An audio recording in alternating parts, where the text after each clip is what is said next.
Listen up, people. Manscaped have done it again. This time, it's the Chairman Pro, giving you a clean, close shave. The Chairman Pro is waterproof.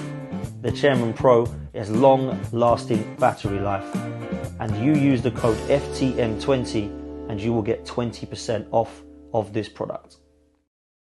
20% off with Manscaped. Big up to every single one of you. Make sure you head over there right now. There is a link in the description of this video and in the pinned comments. It will take you straight to the website, and 20% off should come off automatically when you check out. Make sure that if you have any problems, you use the code FTM20, and that will, of course, get you 20% off the products. You've got the Chairman Pro at the moment that they are promoting. There's loads of new products for Christmas, so please make sure you head over there. 20% off of the Chairman Pro, the Beard Hedger. If you've got a beard hedger. If you don't have a beard and you like a clean, close shave, this Chairman Pro should be yours. They've got lots of stuff over there as well. Manscaped are known for below the belt, but trust me, they have got plenty for male grooming as well, for if you've got a beard or if you like a clean shave. So please make sure you head over to manscaped.com. Big up to every single one of you. You're going to hit the like button for me. You're going to hit subscribe, aren't you? That's what you're going to do.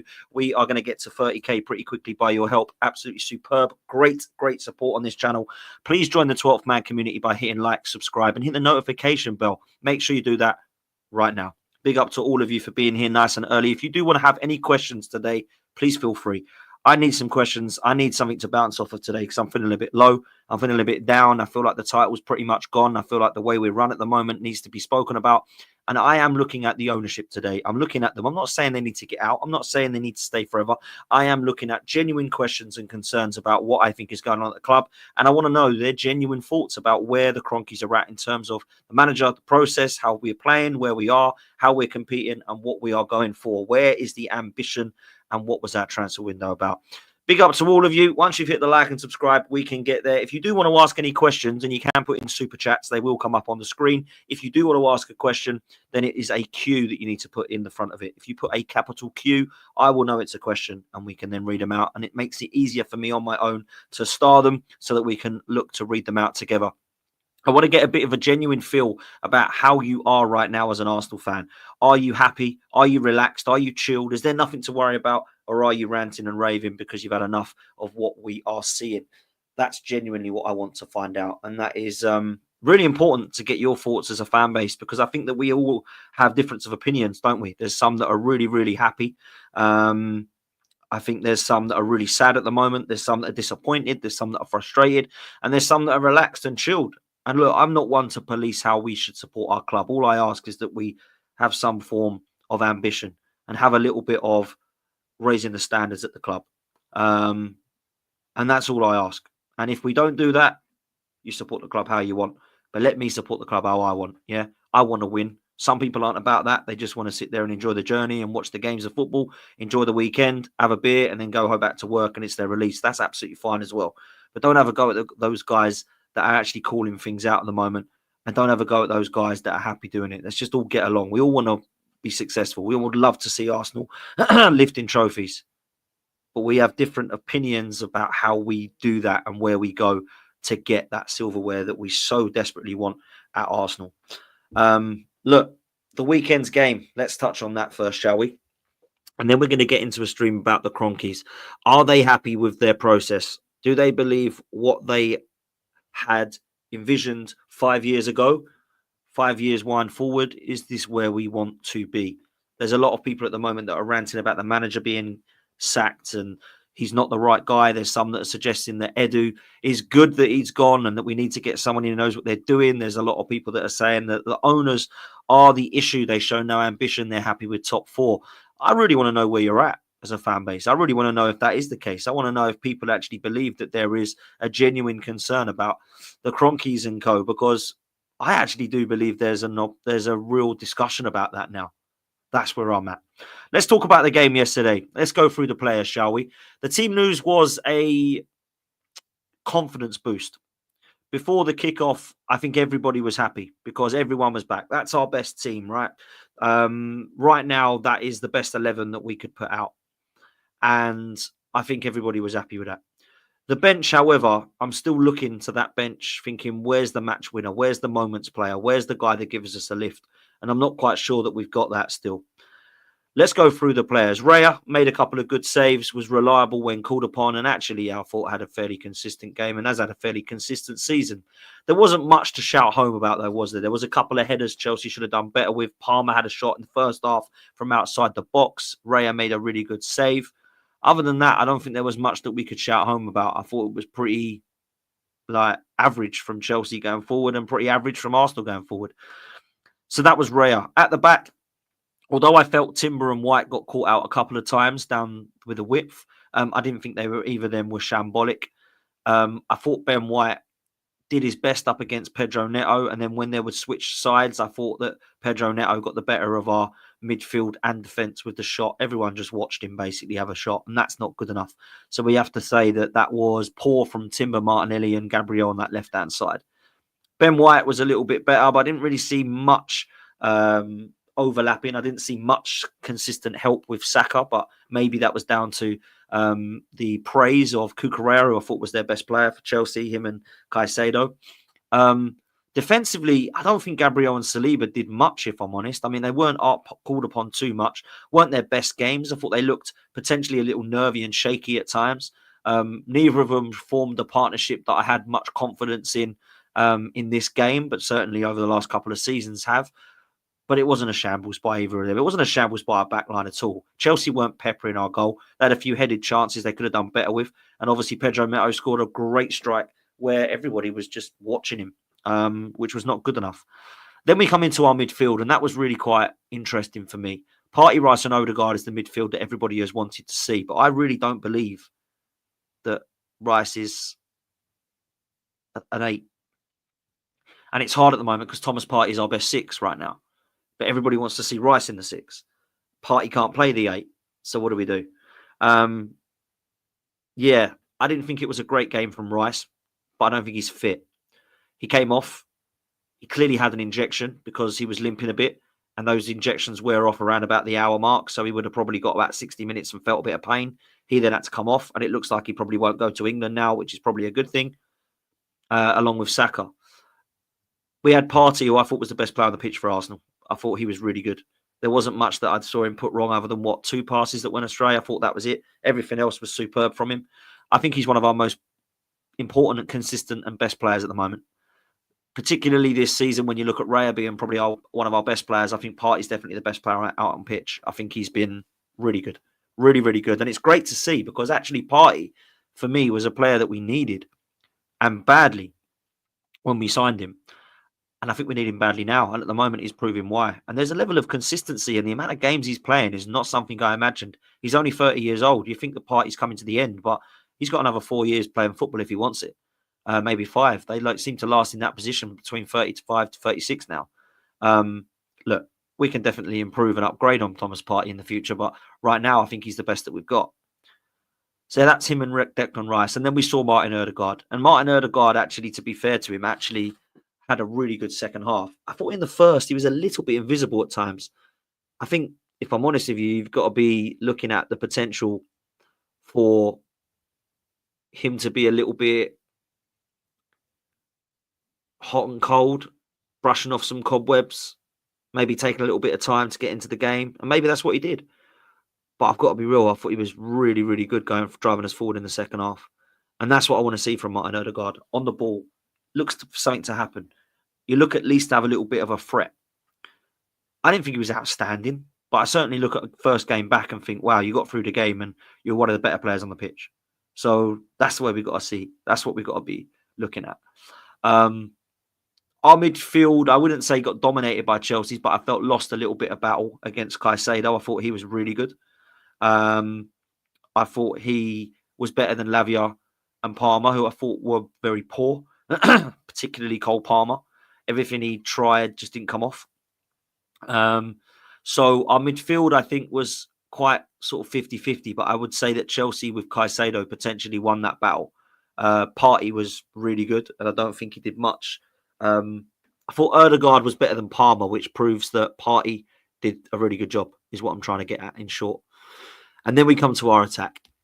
And at the moment, our attack is, forget blunt as a knife, blunt as a spoon, mate. Absolutely shocking. I know Martinelli scored. I know Havertz scored an offside goal. I know Saka delivered a good cross or two. But that really isn't enough when you come up against a Chelsea side that, let's be real, in the last few years has been quite poor. And again, yesterday was not particularly great and didn't have to be. So Martinelli at the moment isn't beating his man, and that's a problem. Now, some of that is down to good defending, and I'm not saying that Chelsea didn't have good defenders, but I didn't think Gusto had a good game, and Martinelli couldn't get past him once. That was poor. He's cutting inside, and he's delivering, and that's cool. He's working hard, tireless, tenacious. I've never seen him not give 110%, and I love that for Martinelli. But defensively yesterday, he was at fault for the goal. And I'm not saying that it was his fault that Pedro Neto struck a sweet strike. I'm saying that the defending for that was poor. He's marking space instead of the man or the ball or both. He's just not marking anyone. It's just poor. And you can see he's disappointed when it goes in. He knows it's his fault. Then you look at the goal, and there's good things about it. I liked the fact he got in that position. It was a brilliant ball from Ødegaard. It was a great first touch, and it was a really good finish. Now, you've got to look at Sanchez saying that near post he shouldn't be beaten, but Martinelli's done his job and put it away, right? But he misses an even easier chance in the first half. That has just got to be composed, look up, pick your spot, and you slide it home. And unfortunately, he's just got rush of blood to the head. He's lashed out at it, and it's just hit Sanchez. He doesn't really know much about it because he's anywhere else, and that's a goal. He's got all the time in the world as well. So I was really disappointed with that part of his game, but I thought the rest of it, I think he's definitely picked up. Martinelli was really bad in the first few games. Against Newcastle, he was awful. Picked up a little bit, I felt, against Inter Milan and Chelsea, and I'm hoping that goals can give him a little bit of confidence because that's what he needs. That's what he needs. I need to see a little bit more consistency from him because I thought he was poor against Liverpool and Newcastle and then not bad against Inter Milan and Chelsea, but I need to see him have a good game. Martinelli needs a good game because just because you score a goal doesn't mean you've had a fantastic game. Then I look over the other side at Saka and I think, look, you are clearly one of our most important players. Your delivery is phenomenal when you're on song. But I thought Cucurella was brilliant. He really did lock him up. And it's the first time I've seen that with Arsenal-Chelsea because although he did quite well against Spain and England, it wasn't against Arsenal that I was impressed with him. And I was yesterday. I thought he was excellent. Really, really good. So I look at that. And I think, well, if those guys aren't delivering, then what does that mean for your striker? Not much, it seems, because I didn't think Havertz was great yesterday. And I saw some people saying how good he was. He was fantastic. He was excellent. He was quality. No, he wasn't. He was okay in parts. He worked hard like he always does, but I'd expect that as a bare minimum. He tracked back, which I'd expect at the bare minimum. He bullied players, which I'd expect bare minimum. But I do not really believe that he was quality. Quality to me is Alexander Isak getting a hat-trick, or quality for me is Haaland scoring 4. Quality is not Havertz scoring a disallowed goal and trying to beat some players up. That is not good. And the thing that frustrates me the most about Kai is that he's on the floor a hell of a lot for a 6'4" striker. For someone who's strong, for someone who can bully people. He goes down so easy. And then he fights back and he bites back and he gets himself a yellow card. He was bleeding. Just get off, get yourself treated and come back on.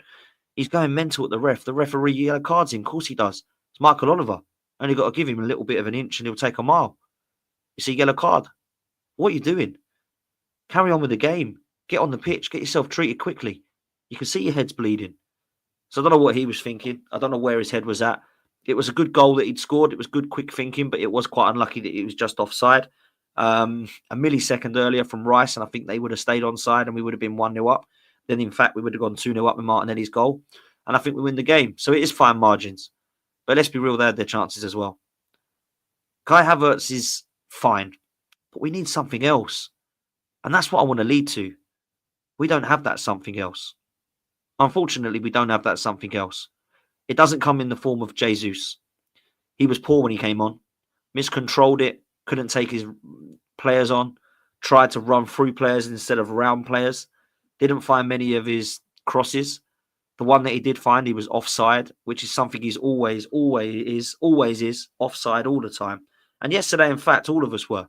Martinelli was offside. At one stage, Saliba was offside. At the end, Saliba, with the cross, which was missed by both Trossard and Havertz, he was offside. that wouldn't have counted if that would have gone in. So I look at that and Havertz and Trossard. I mean, Trossard coming on. I like Trossard, but I'm really not liking his performances at the moment. I'm really not. There's something wrong there. He missed a bit of a chance that I thought he could have had 2 goals, and maybe he would have in his old self. But at the moment, it ain't working for him. And I don't think we've got that killer striker. I've always believed that. I've always stated that.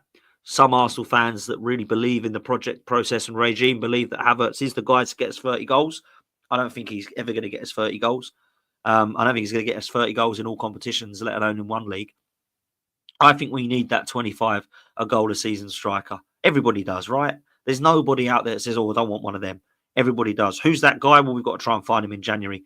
And if not, definitely in the summer. But I think in January. And we'll come back onto that. But there's nobody from the bench at the moment giving us that lift. Trossard is a good sub to bring on. We know that and we've seen that. The only other one from that bench was Nwaneri. And we didn't see from Nwaneri.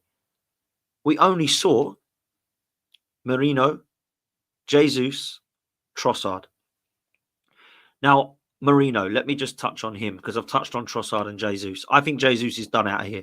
I don't look at him anymore and think he is the guy. Because that just for me isn't. Nah, it just isn't for me. I'm sorry. I've tried. I'm failing. Put your questions in the chat, people. We've already got one from Allah, which we'll do very, very soon. I've starred that one. Put a Q in the front so I know it's a question, yeah? If you want to throw in a super chat, please do. Okay. So, and make sure you like the video, people, as well. What likes we got at the moment? Not too many. Not too many. Come on, we need to get to 100 likes, please, people. Just hit the like button, hit subscribe. Let's do this. So, where we at? Merino. He came on and he looked absolutely abysmal. He gave the ball away 3 times. He looked unathletic. He looked like he was struggling to keep up. And then he started to come into the game more. And he started to actually make some good passes. And he started to actually drive us forward. Missed a couple of chances. Missed a couple of opportunities.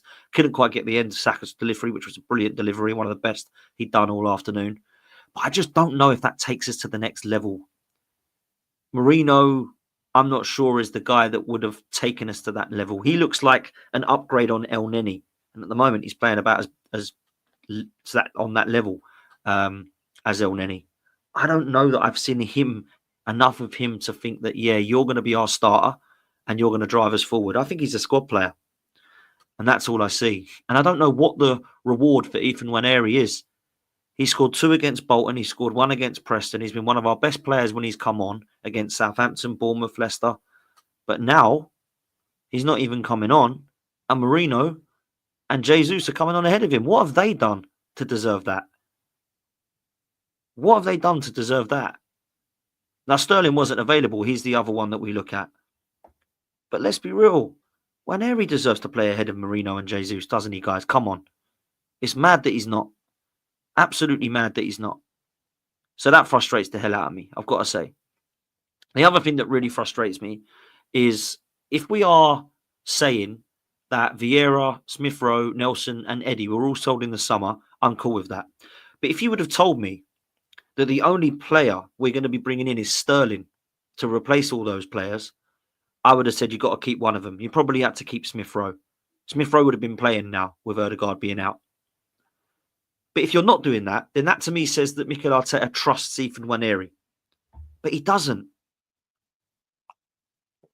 Because he doesn't bring him on. And people might say, yeah, he did. He brought him on against Inter Milan. Yeah, and do you know what he did? He dropped the shoulder and he had a shot and he looked like actually making something happen for us. I felt we needed something like that. Ethan Nwaneri and Odegaard running in that last 20 minutes would have been fantastic to see. Odegaard could have dropped as the 8 if he wanted to go a bit deeper and allow Nwaneri forward, or likewise, they could have alternated it a bit. But instead, we've got Merino, who I just think is complete opposite of what Ethan Nwaneri is. I wasn't a big fan, and I'm still not. I'm not. So where are we at right now? The Cronkies. I wanted to talk about and look at the ownership for a reason. The reason I want to look at the ownership right now is, are they happy with this? What is the ambition this year? Is there ambition to win the league like the fans want? Is there ambition to go for the Champions League and win it like the fans? Or are they quite happy for us to challenge and be in the top 4 at bare minimum? We're only going to know that if Arsenal were to finish 5th or 6th. What would they do? Because I think the Kroenkes would still keep him. Because he's their guy. They believe in him. They're trusting in him. They're putting faith in him. They're being resilient with him. They're allowing him time. I think now this is a problem. Because it looks like Arteta is going to be giving dictatorship. It looks like Arteta is going to be given the reins, so the keys to Arsenal. It doesn't look like we're going to get a sporting director in any time soon. So Arteta in January will be a massive, massive part of who and how we buy players. This is a lot for a young manager who's inexperienced 5 years in to deal with. We should be assisting and helping this guy with the ownership. If I'm owning Arsenal right now and I'm keeping Arteta, I'm getting experienced heads in alongside him to help him and guide him along the way when things are bad and times are tough. And the guy's done a good job to get us challenging, but we need to go to the next level. Is he the guy to do that? A lot of people are still unsure. A lot of people are still unsure. That's where I'm at. So the Kroenkes, are you happy? And what happens this season if we're trophyless? Does he get sacked? Because if he doesn't, then it's on you guys. If we come outside the top 5 and we finish trophyless, do you sack him? If it doesn't, you're on your guys. I think we've finished trophyless and 3rd and he goes. I think we finished trophyless and 2nd and he goes. We need to be challenging and winning something this season. Bring me a damn trophy.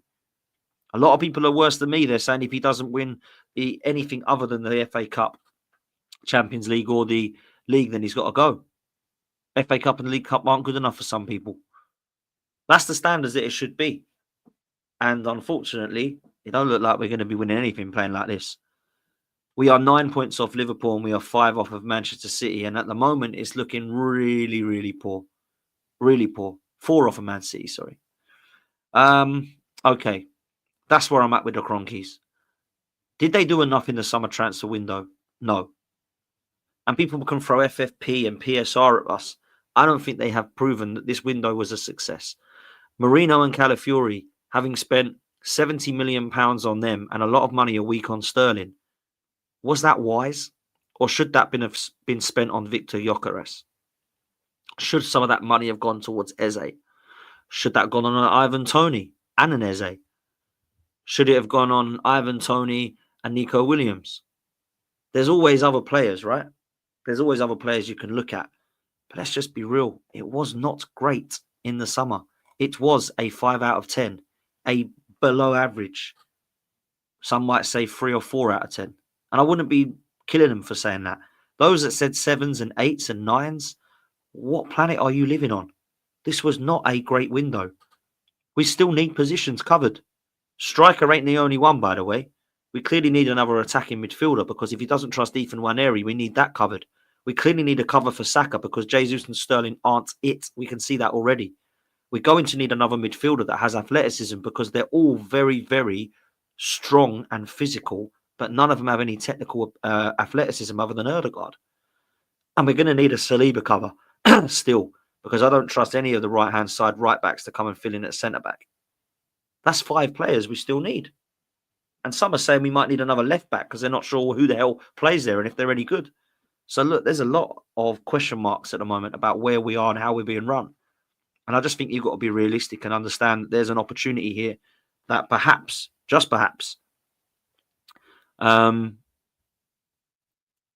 aren't where we want to be. And that's not what I want to be saying 11 games in November. I want to be saying, look how great we are. I want to be where Liverpool are at right now. I want to be 9 points clear of Liverpool. I want to be 5 points clear of Man City just in November. We've got some winnable games coming up. But the way we're playing, they're not as easy as you think. They're not as winnable as you think. After the international break, we've got Forest at home. I know they've just lost, but they've been on fire. That is going to be a tough game. We've got West Ham away. Absolutely do anything for a win, but it has to be 3 points, even the way we're playing. And then we've got Ruben Amorim's Manchester United at home, which is going to be very difficult because Ruben Amorim is going to have manager bounce and they will improve. Trust me. They're going to get better. They're going to have to. So let's just have it right. We need to go on a run now. And I think it's going to be difficult to go on a run. I really do. I think it's going to be very difficult to go on a run. So let's share the screen with what our run looks like. Because we are in a situation right now where we are at a must-win in majority of our games. Here we go. We have got Nottingham Forest at home. Very difficult, but should be winning that at home. And then we go to Spain, Portugal to beat Sporting Lisbon. Are we going to beat them? That's a tough game. Victor Gyökeres is there. They have other players like Diamande at the back. They've got Pedro Chavez. They've got quite a few players actually at Sporting Lisbon. They beat us last time, remember? Yeah. Ruben Amorim is not there, but they have players. They beat Manchester City. Then we've got West Ham under the lights, away from home. Tough because they're going to need a win. But the way they're playing, we should beat them. Then we've got Manchester United. Midweek, by the way. Very strange. At the Emirates. Should win that game. Then we've got Fulham at Craven Cottage. We don't leave London now till February. That should be 3 points, but this is basically Arsenal versus Arsenal 2.0. Leno, Willian, Iwobi, Smith Rowe, Nelson. I know they've not got Willian anymore, but you get my drift. Then we've got Monaco at home, must-win game. Then we've got Everton at home, must-win game. Still haven't left London yet, other than going away to Sporting Lisbon. Then we've got Palace at home in the Carabao Cup, which we have to win because we go through to the semis then. Then we've got Palace again, but this time away, but we still haven't left London. Then we've got Ipswich Town, day after Boxing Day. Still haven't left London. Then we've got Brentford away, Wednesday night. Still haven't left London. That's New Year's Day, by the way. Then we finally leave London and go to Brighton. So we're only going up the road to Brighton, which is about 2 hours away, if that. Yeah. January the 4th. Must-win game. Then we're still in London because we've got Spurs North London derby on the 15th. Still in London in January 18th. Villa at home. Still in London, Dynamo Zagreb. And then we finally leave London to go to Midlands on the 25th of January. That is incredible. So we are now in London right up until the end of January. Absolutely incredible. And we're not travelling far, by the way. Brighton and Wolves, other than abroad in Spain and Portugal, in Girona and Sporting Lisbon. Yeah, or actually not even Girona, just Sporting Lisbon. It's absolutely mad. It's absolutely mad. So, look, in a position right now where those games are very winnable, but they're only winnable if Arsenal are on fire. Arsenal need to turn up now, and they need to actually look at going towards the old school 22-23 season Arsenal. Blitzing teams, scintillating football, putting threes and fours past teams, everybody else scared, looking at Arsenal, don't want to play them. Oh my God, this is not good. There was a difference in our style of play. It was attack-minded. It was attack first. We've got a brilliant defence now. Let's not worry about it. Playing this pragmatic and resolute, compact style has actually made us concede more goals because we're so cautious. I don't like that. Let's take some of your questions to close. Allah says, between Action Jackson and Havertz, which player would you pick? I would pick Jackson every day of the week. I'm picking Havertz because I just don't trust him in front of goal Jackson. But I do think he's probably got more potential than Havertz, that's for sure. And he can play out wide. So maybe he's more effective. AMD says, Isak or Gyökeres? It would be right now, if I could pick one, Victor Gyökeres, but Isak's the one that I'd want overall. But I actually believe Victor Gyökeres is less injury prone, probably offers us more than just a pacey striker, and I think would score as many goals. So I go Gyökeres. And that's mad. I never would have said that. Is Arteta coaching enough? I think he's coaching too much, if I'm honest. I think he's overthinking. I think he's way too cautious. It's fine winning 1-0 or 2-1, but when you don't and you play this way, you turn into David Moyes, and that's what he's doing. At the moment, I don't like the way he's coaching us because I think he's holding us back. That's what I would say to that, Sahil. But big up to you, mate.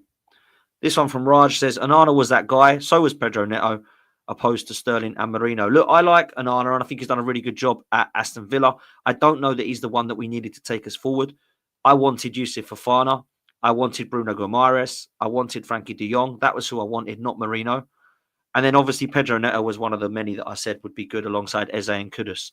Up top, Isak and Gyökeres. They're the sort of names we should be linked with.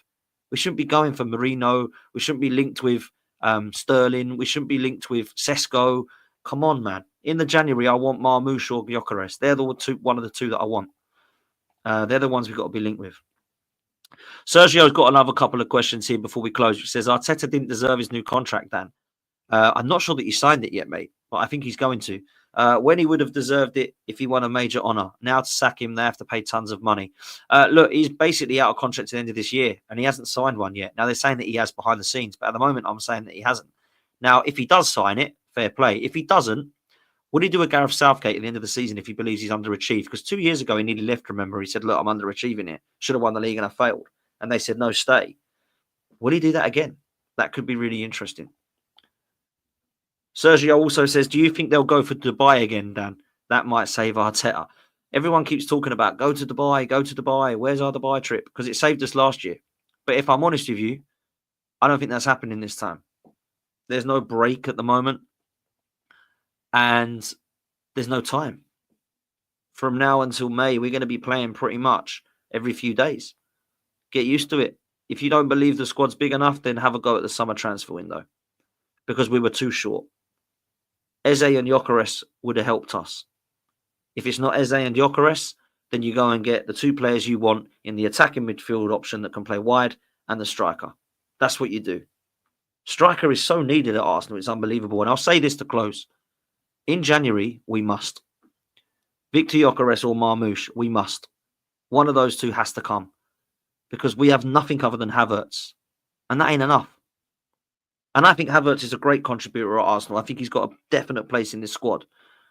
But let's just be real, man.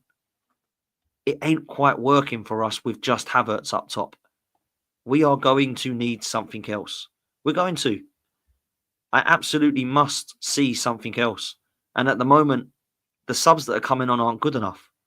Or the subs that are coming on are just basically either like for like or a downgrade. And we're regressing. And as a club, as a football team, we have regressed. There's no doubt about that, in my opinion. We have regressed. We've not got better. We don't look the same. There's nothing about us at the moment that makes me believe that we are where we should be. Liverpool where we should be. Liverpool got a new manager in phase 1. Come on, wake up. Wake up. Big Cub, small mentality. Why leave Highbury, says Views. Big up to you, Views. I hope you're well, bro. Why leave Highbury? Well, look, I understand why we left Highbury. I understand why we wanted to leave Highbury, but it has not worked. I would have rather have stayed there because I'm not interested in making money. I'm interested in winning. And I believe by going to the Emirates, we've put ourselves back 10 years. And that decade has cost us, and we've been trying to catch up since. Now, I understand that for business and for competing on the best players, yeah, but let's be real. We were already signing the best players. We were already the best. We were already competing with the best teams. We were in a Champions League final at Highbury. We went unbeaten. We won doubles. We won FA Cups. We won titles. Why did we need to go and put ourselves back by a decade just to get a prettier new stadium bigger, to get more money? Poor. Mentality, big issue with our mentality. That's why we can't win in Europe away, and that's why we haven't won a league title or a trophy in 5 years. Views. So that's what I think. Last two questions are from Ash. Big up, Dan. I've seen a rumour we're looking to get Moani on loan in January from PSG. What's your thoughts? Conor Moani is a good player, actually. I don't know if it takes us to the next level, though. We need someone that is coming into the door that we go, wow, now Arsenal are serious. And I think that's Victor Gyökeres, if I'm honest. I'd rather Marmoush than Conor Moani, but big up to you, Ash. Allah says, Dan, do you believe we really will splash the cash in January and they really should stop buying defenders? Yeah, I've seen enough defenders and goalkeepers now and left backs. I want to see a striker. Do I think we will? No, I don't. I just don't think we will. And that's why I believe that Kroenkes lack ambition. I want to see the Kroenkes get us across the line with this process and project. And we ain't going to do that, in my opinion. I think we're going to be accepting that top 4 is where we want to be.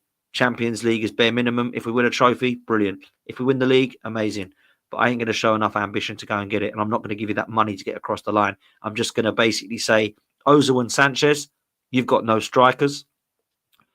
Fabregas and Van Persie, you've got no defence. And now Saka, Ødegaard and Martinelli, you've got no striker either.